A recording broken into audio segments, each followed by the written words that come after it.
Imam At-Tirmidzi meriwayatkan dari Ibni Abbas, beliau berkata, ada seorang laki-laki daripada sahabat Nabi sallallahu alaihi wasallam, dia membangun khimah di atas kubur, sedangkan dia tidak menyangka bahwa di bawahnya itu adalah kubur.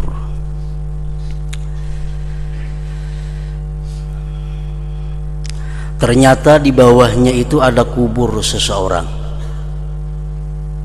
dan dia mendengar orang yang di dalam kubur itu membaca surah Al-Muluk sampai khatam surat Al-Muluk itu. Maka laki-laki tadi datang kepada Rasulullah sallallahu alaihi wasallam. Dia berkata, wahai Rasulullah, ulun membangun khimah, mendirikan khimah di atas pekuburan, dan ulun tidak menyangka bahwa di situ adalah kubur seseorang. Ternyata di dalam kubur itu ada orang yang membaca surat Al-Muluk, surat Tabarak.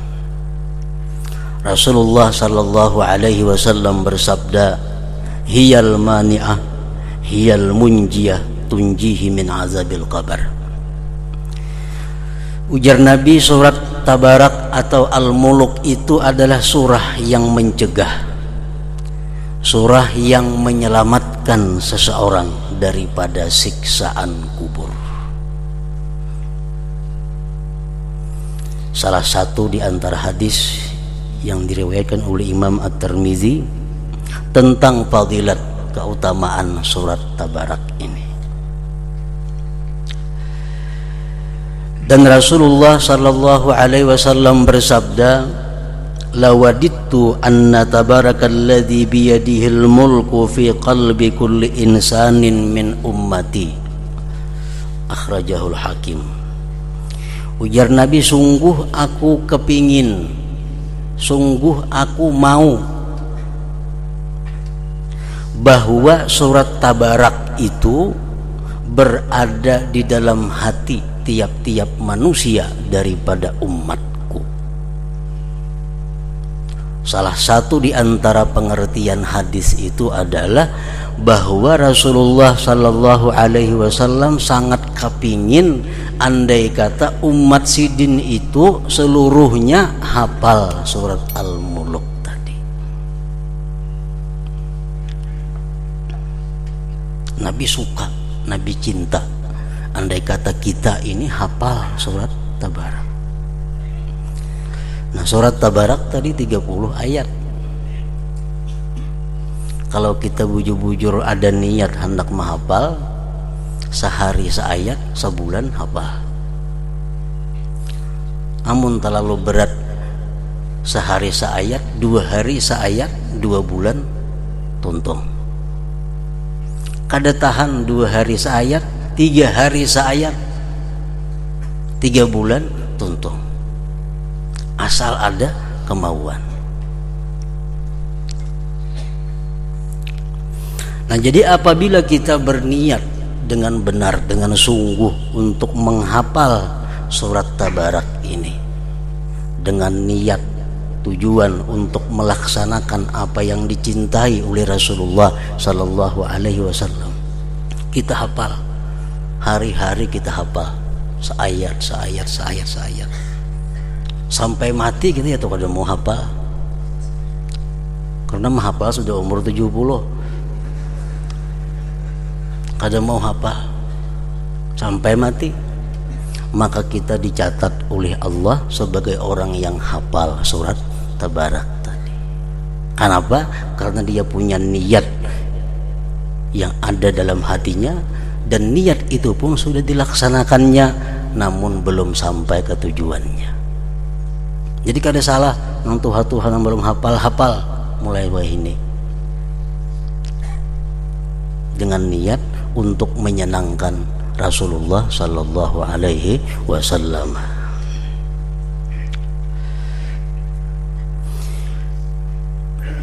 Dan lagi Rasulullah sallallahu alaihi wasallam bersabda, "Inna man qara'aha kulla lailatin lam yadhurruhul fattan," akhrajahul Hakim.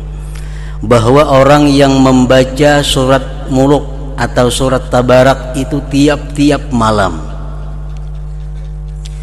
tidak bisa memudaratkan akan dia oleh fitnah-fitnah kubur. Dia akan lulus ujian-ujian yang ada di dalam kubur itu. Dia akan berhasil melewati berbagai macam ujian yang ada di dalam kubur, asal membaca tiap malam. Kulla lailatin, tiap-tiap malam. Artinya kalau malam kada baca, diqadha siang hari. Asal bila sebulan 30 kali. 2 malam kada baca, kayaknya dibaca 2 kali. Sama hukumnya tiap-tiap malam. Nah, bila kita sudah demikian mampu mengamalkan surat Tabarak ini tiap-tiap malam, dalam kubur kita akan selamat daripada cobaan, daripada fitnah munkar dan nakir itu. Munkar dan nakir itu beluman lagi menanya kita, hanyar inya datang sudah ujian lawan kita. Beluman lagi nya bersuara, hanyar becungol menggetar sudah. Nah itu ujian. Belum lagi pertanyaannya. Bisa selamat demikian kalau kita mengamalkan surat Tabarak tadi. Maka ujar Rasulullah sallallahu alaihi wasallam, "Innal qabra awwalu manazilil akhirah fa inna jaminhu sahibuhu fama ba'dahu aisaru minhu wa illam yanju minhu fama ba'dahu ashaddu." Rawahu Tirmidzi. Kubur itu, kata Rasulullah, merupakan awal dari tempat-tempat akhirat. Kubur pemulaan gerbang akhirat.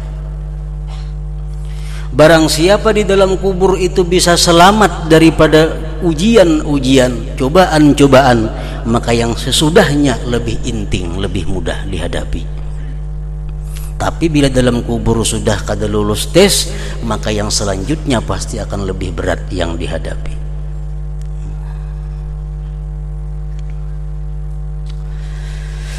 Rasulullah sallallahu alaihi wasallam bersabda lagi, "Inna suratan min kitabillah ma hiya illa 30 ayah syafa'at li rajulin hatta akhrajathu minan nar yaumal qiyamah wa adkhalathul jannah wa hiya suratu Tabarak." Akhrajahu Tirmidzi wa hasanah. Bahwa di dalam Al-Qur'an itu ada satu surah. Tidak adalah surah itu melainkan 30 ayat yang bisa memberikan syafaat bagi seseorang sehingga dia bisa mengeluarkan dari api neraka pada hari kiamat dan memasukkan akan orang yang membacanya ke dalam surga, yaitu surah Tabarak tadi. Para muhibbin rahimakumullah, sekian banyak hadis yang menerangkan tentang keutamaan surat ini. Oleh karena itu di zaman Rasulullah sallallahu alaihi wasallam, baik orang Ansar, baik orang Muhajirin, baik orang yang merdeka atau hamba sahaya, baik yang tua, muda sampai anak-anak, mereka hafal dan membaca Tabarak itu tiap malam. Itu pada zamannya Rasulullah sallallahu alaihi wasallam. Nah, jadi mudah-mudahan dengan adanya hadis-hadis Rasulullah sallallahu alaihi wasallam ini yang sudah membiasakan membaca surat Tabarak, bertambah kemantapannya, bertambah keteguhannya, dan yang balang kambingan Tabarak mudah-mudahan dapat istiqamah. Nang belum biasa sama sekali membaca surat Tabarak tiap malam, mudahan diberi Allah taufik dan hidayah sehingga bisa selamat daripada ujian, fitnah dan siksa di dalam kubur. Para muhibbin rahimakumullah, surat Tabarak ini dimulai dengan Bismillahirrahmanirrahim. Tabarakalladzi biyadihil mulku wa huwa ala kulli syai'in qadir. Alladzi khalaqal mauta wal hayata liyabluwakum ayyukum ahsanu amala wa huwal azizul ghafur. Tabarakalladzi biyadihil mulku. Artinya Maha Suci Tuhan yang di tangannya kerajaan. Muluk itu kerajaan. Maha Suci Allah yang memiliki kerajaan. Apa yang dimaksud dengan kerajaan itu? Apa artinya itu kerajaan? Sebagian ulama tafsir menjelaskan, yu'izzu may yasha wa yuzillu may yasha wa yuhyi wa yumit wa yughni wa yufkir wa yu'ti wa yamna. Artinya orang yang punya kerajaan itu adalah orang yang mampu untuk menjadikan seseorang mulia, mampu menjadikan orang yang mulia menjadi hina, mampu menghidupkan yang mati dan mematikan yang hidup, mampu membuat kaya fakir miskin, mampu memfakirkan orang yang kaya, dan dia bisa memberi dan bisa tidak memberi. Nah, itulah orang yang bersifat dengan kerajaan tadi.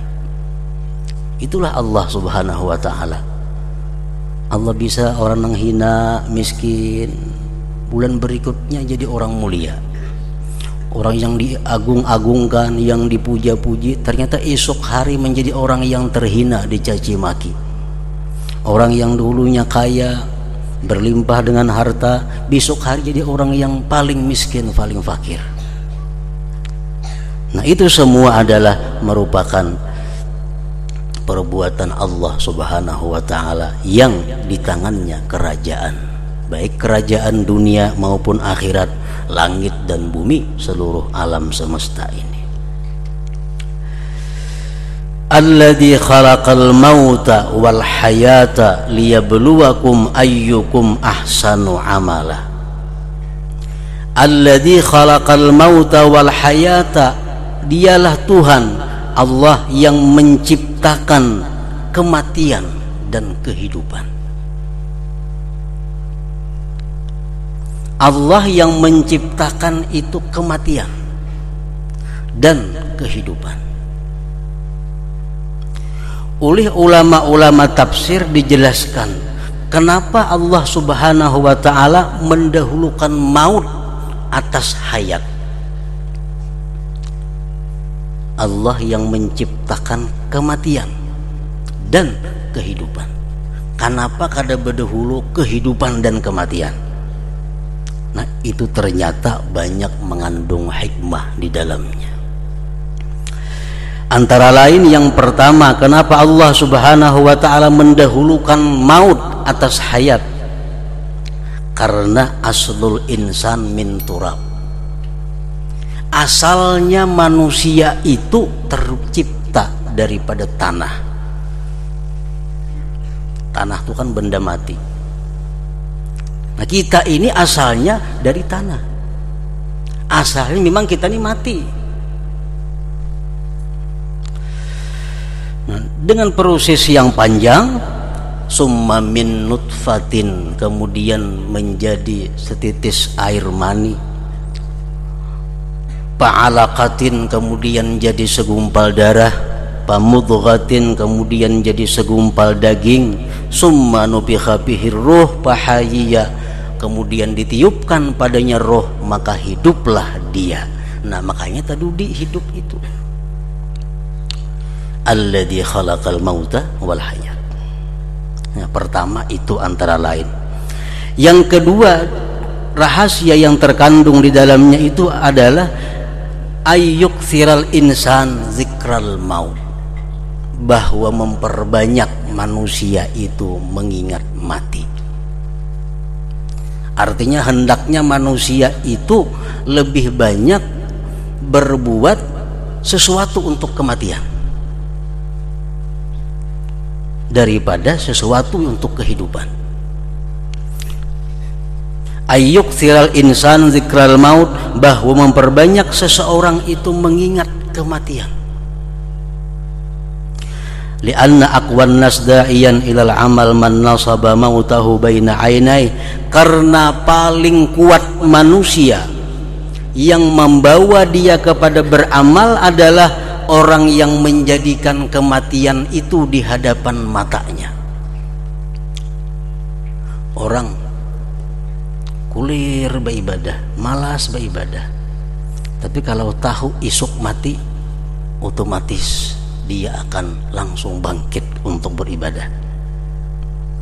Kalau tahu kita subuh nih mati, kita kada beguringan sama malam ini, pasti sembahyang, berzikir, macam-macam, baca salawat dan sebagainya. Kenapa? Karena mati itu kita letakkan di depan mata kita.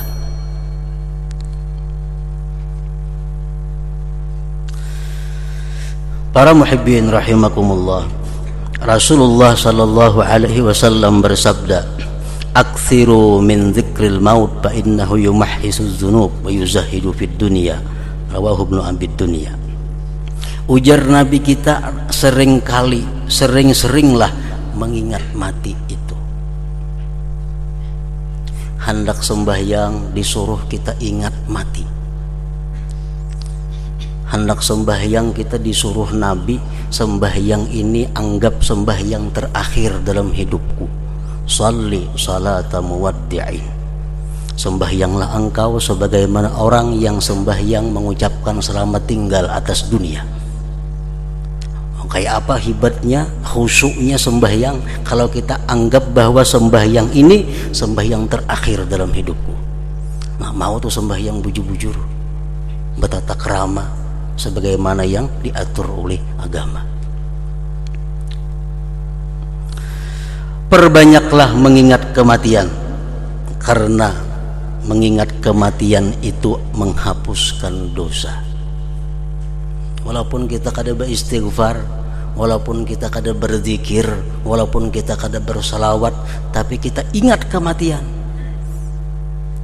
Contohnya ingat lawan mati macam apa? Contohnya kita duduk termenung, jangan-jangan aku nih esok bisa mati. Nah, itu ingat kematian ngarannya. Nah, bila hati kita bicara demikian, itu menghapuskan dosa dan membuat kita zuhud dengan dunia. Esok kita mati jam 5 kamarian, aku lagi kita buka toko esok, pasti kada mau. Kada mau buka toko, nang bawarung kada buka warung, nang bahuma kada kabahumaan, nang menurih kada menurih hari itu. Kenapa? Karena esok sore jam 5 kita mati. Nah, mengingat kematian itu membuat kita zuhud dengan dunia. Hadis riwayat Ibnu Abi Dunya. Seorang laki-laki dari Ansar bertanya kepada Rasulullah sallallahu alaihi wasallam, "Man aqyasun nas wa akramun nas ya Rasulullah?" Wahai Rasulullah, siapakah manusia yang paling pintar dan paling mulia? Rasulullah menjawab, "Aktsaruhum dzikran lil maut wa asyadduhum isti'dadan lahu, ulaika humul aqyas, zahabu bi syarafid dunya wa karamatil akhirah." Rawahu Ibnu Majah. Ujar Nabi, orang yang paling pintar, yang paling mulia itu adalah orang yang paling banyak ingat kematian. Orang yang paling banyak persiapannya untuk menghadapi kematian. Itulah orang-orang pintar. Mereka pergi dengan kemuliaan dunia dan akhirat.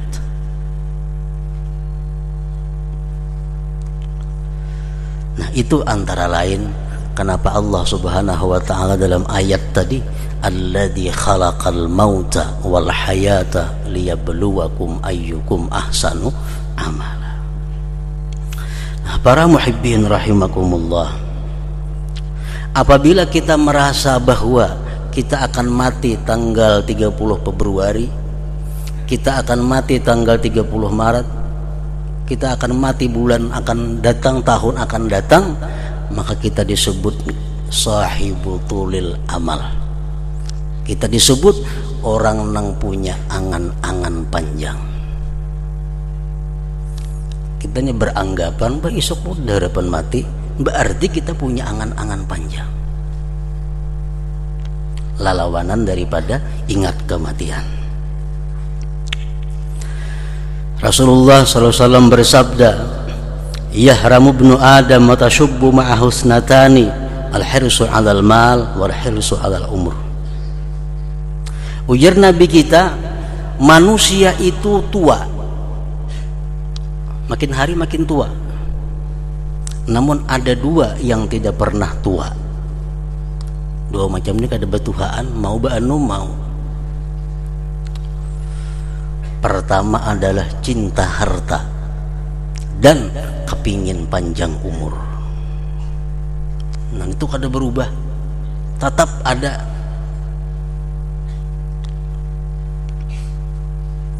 Cinta atas harta itu kada ada kasudahannya.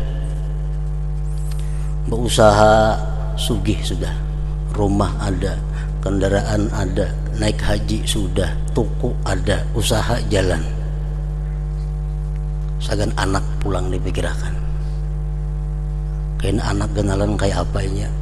Bahimat pulang bercari sagan anak. Cukup sagan anak, kayaknya anak kawin bercucu sagan cucu pulang.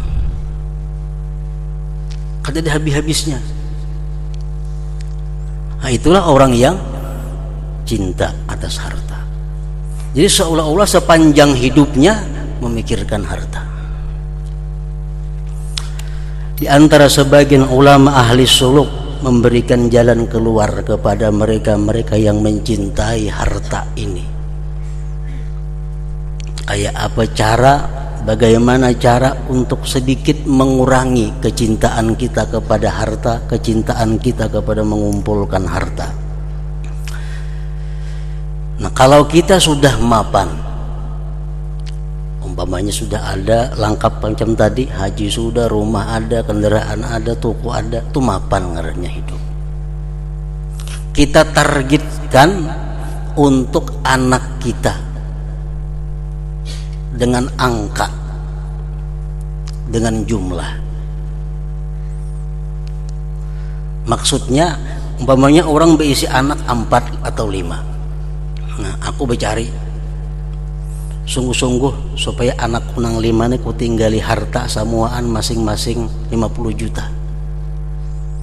Nah, jadi anaknya 5 sungguh-sungguh mencari 250 juta.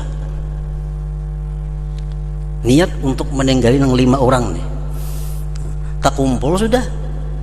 Nang panuhannya dapat 50 jatah, nang nomor 2 50, nang ketiga 50, keempat 50, kelima 50. Nah, cukup sudah nih, jangan ditambahi lagi.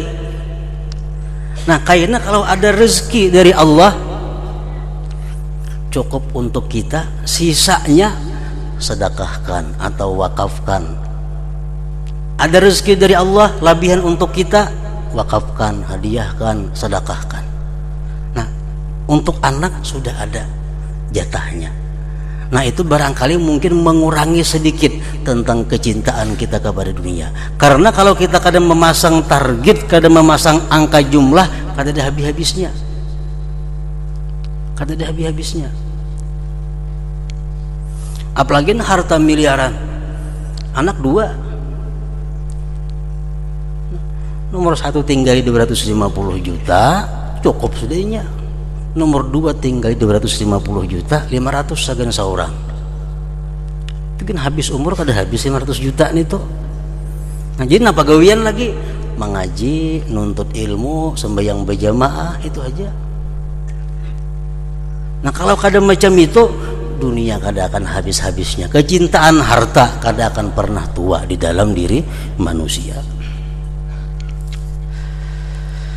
Para muhibbin rahimakumullah, surat Tabarak ini sebagaimana surah Al-Quran yang lainnya juga memberikan petunjuk kepada kita.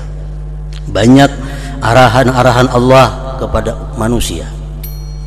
Antara lain ayat 12 dalam surah ini yang berbunyi, innal ladzina yakhshawna rabbahum bil ghaibi lahum maghfiratu wa ajrun kabir.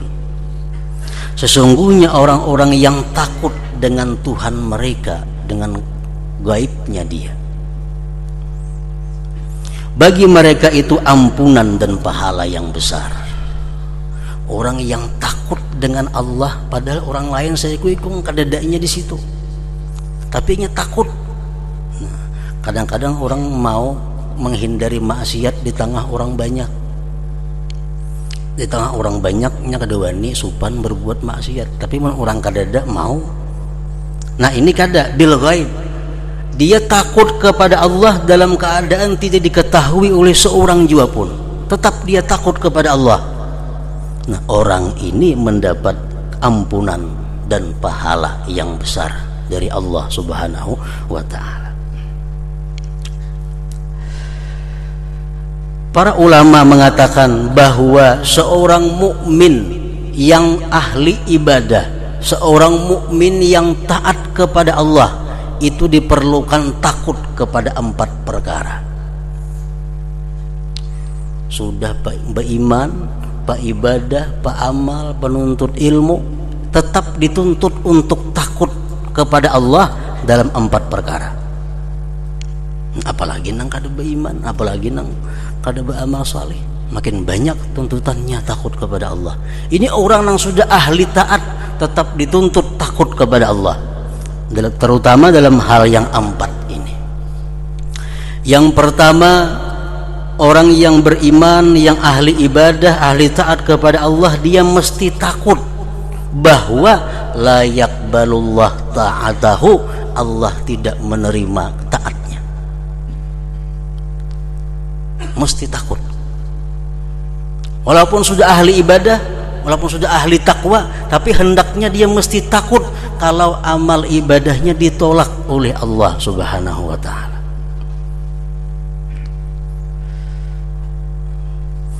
Karena Allah menyatakan dalam Al-Quran, innama yataqabbalullah minal muttaqin, hanya saja Allah menerima ibadah orang yang takwa. Hanya saja, innama itu adalah hasar dalam istilah ilmu nahwu. Hasar itu pembatasan, artinya pembatasan. Innama, hanya saja Allah menerima sembahyang, puasa, zakat, sedekah dari orang yang takwa. Nah, orang yang tidak takwa bagaimanapun ibadahnya, Allah tidak akan berkenan menerimanya. Nah ini membuat takut. Jangan-jangan waktu bersedekah tadi aku belum takwa. Jangan-jangan waktu sembahyang tadi aku belum takwa. Jangan-jangan aku naik haji tapi aku belum takwa. Nah artinya jangan hendak melakukan satu ibadah sebelum didahului dengan takwa kepada Allah Subhanahu wa ta'ala. Yang kedua yang dia takutkan adalah la yuwaffiqullah bi tsani waqtih. Yang dia khawatirkan adalah bahwa Allah tidak memberi taufik kepada dia di waktu berikutnya. Hari ini aku kawa sembahyang sunat, hari ini aku kawa puasa sunat, hari ini aku bisa bersedekah, tapi aku takut jangan-jangan isuk bisa kada kawa, jangan-jangan isuk bisa kada kawa sembahyang tahajud, isuk kada kawa memberi orang sedekah. Karena Allah berfirman, wa ma taufiqi illa billah. Taufik itu hanya mutlak dari Allah. Membaca sudah, belajar sudah, tetap kita kada kau mengamalkan. Kenapa? Tidak ada taufik Allah. Nah, itu yang ditakutkan. Nah, hari ini aku mampu berbuat taat, tapi aku takut jangan-jangan besok aku kada bisa. Nah tandanya orang yang takut ini antara lain adalah dia selalu memohon kepada Allah, minta kepada Allah, Allahumma waffiqni, ya Allah berikan taufik kepadaku. Atau Rabbi waffiqni, ya Rabbi berikan taufik kepadaku. Yang ketiga yang ditakutkan oleh orang-orang yang ahli ibadah adalah la yakhtimullahu lahu bil husna. Allah tidak mengakhiri umurnya dengan husnul khatimah. Allah tidak mengakhiri hidupnya dengan husnul khatimah. Itu yang ditakutkan. Karena Rasulullah SAW bersabda, wa innamal a'mal bil khawatim, rawahul Bukhari. Hanya saja amal manusia itu dipandang akhirnya. Bagaimanapun ahli ibadatnya takwa, tapi di akhir hayatnya dia dimurkai Allah, berbuat yang dibenci Allah, yang dilarang Allah, berarti dia menutup hidupnya dengan yang dimarahi Allah. Itu yang membuat khawatir, membuat takut. Nah, tanda ketakutan kita dalam hal ini adalah kita selalu minta kepada Allah diberi husnul khatimah itu. Yang keempat yang ditakutkan orang-orang ahli ibadah adalah naqasallahu alaihi bil hisab. Allah teliti kepada dia dalam menghisap nanti di akhirat. Walaupun dia ahli ibadah, walaupun dia takwa, tapi kalau Allah nanti di akhirat teliti menghisap kita, pasti kalah, pasti banyak dosanya. Rasulullah Shallallahu Alaihi Wasallam menyatakan dalam sebuah hadis, "Man nukisal hisaba udziba." Muttafaq alaih. Barang siapa yang diteliti Allah nanti pada hari kiamat tentang hisabnya, dia pasti akan disiksa. Man itu siapakah artinya? Walaupun dia punya ahli ibadah yang tinggi, takwa yang tinggi, tapi kalau di akhirat Allah menghisap dengan hisapan, dengan perhitungan satu persatu, pasti kalah.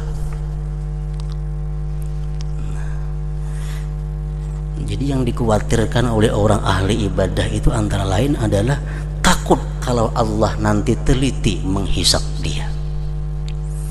Nah, tanda ketakutannya dia berdoa kepada Allah, Rabbi atau Allahumma hasibni hisabai yasira. Ya Allah, hisaplah aku dengan hisap yang mudah, dengan hisap yang inting.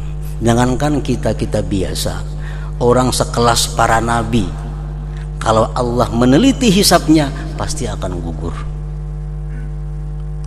Kenapa?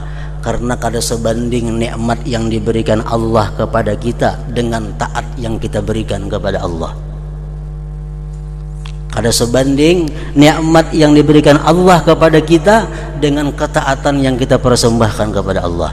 Kalau dihitung biji, pasti kalah. Nah, maka itu berdoa, Rabbi hasibni hisabai yasira. Ya Allah, hisaplah aku nanti pada hari kiamat dengan hisap yang mudah.